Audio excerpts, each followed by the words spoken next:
بسم اللہ الرحمن الرحیم۔ السلام علیکم۔ انصاف نیوز ایجنسی کے نیوز روم میں خوش آمدید۔ آج کی بریکنگ نیوز پر ایک نظر۔ پہلی سے 12ویں جماعت تک قرآن مجید پڑھانے کا نصاب جاری۔ پرائمری تک کے طلباء کو ناظرہ قرآن جبکہ چھٹی جماعت سے 12ویں تک کے طلباء کو ترجمہ کے ساتھ قرآن پاک پڑھایا جائے گا۔ Punjab curriculum and text board نے قرآن مجید کے نصاب کا نوٹیفیکیشن جاری کر دیا۔ پہلی جماعت میں تجویدی قاعدہ قرآن کی آخری 4 سورتیں پڑھائی جائیں گی۔ دوسری جماعت میں پہلا اور دوسرا پارہ، تیسری جماعت کے لیے تیسرا پارہ سے 8ویں پارے تک نصاب مقرر کیا گیا ہے۔ چوتھی جماعت میں 9ویں پارے سے 18ویں پارے تک جبکہ 5ویں کے لیے 19ویں پارے سے 30 پارے تک نصاب مقرر کیا گیا ہے۔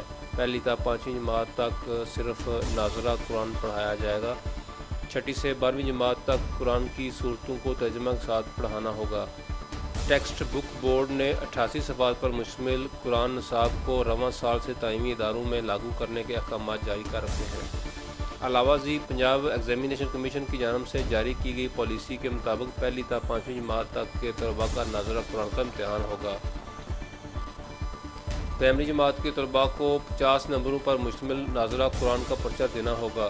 پرائمری جماعت کے طلباء کا اسلامیات کا پرچہ الگ سے 100 نمبروں پر مشتمل ہوگا، جبکہ اسکولوں میں زیر تعلیم غیر مسلم طلباء سے 100 نمبر پر محیط اخلاقیات کا پرچہ لیا جائے گا۔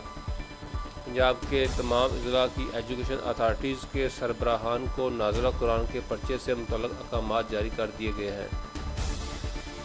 ایگزامینیشن کمیشن کے مطابق پرائمری جماعت میں ناظرہ قرآن کا پرچہ آئندہ برس 2022 کے امتحانات میں ہوگا، جس کے لیے اسکولوں کو قرآن مجید کے جاری کردہ نصاب کے مطابق طلباء کی تیاری کرانا ہوگی۔